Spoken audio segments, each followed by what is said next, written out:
You mentioned earlier that you lucked, again in air quotes, you lucked into your first property, and we clarified that that meant that you had done quite a bit of work probably, and you were ready and you recognized an opportunity. So tell us about that first property. So I was just, I forget, a year or two out of college.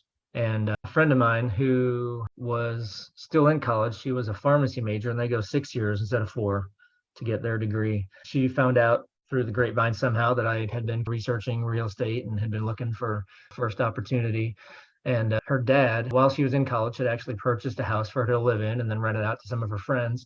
And now that she was graduating, her dad just wanted to sell the house for what he had in it on basically a handshake deal. He and I made a deal that I would buy the house for what he had in it, plus $10,000, which is illegal. I would not advocate for this, but so we wrote up the purchase contract for, I think it was 10 or maybe even $15,000 more than what our handshake deal was. So that after closing, again, I don't advocate for this. This is not what anyone should do. But after closing, I think he wrote me a check for $15,000, and that's what I used as a down payment for the second house. That just him not wanting to be greedy, partially luck, and partially just kind of using I guess the relationships that I had. And he was taking a risk on me, and I was taking a risk on him to do what we handshook to do, I guess. But that was my first, and I guess second, my first and second one. Residential houses came about. That's pretty amazing.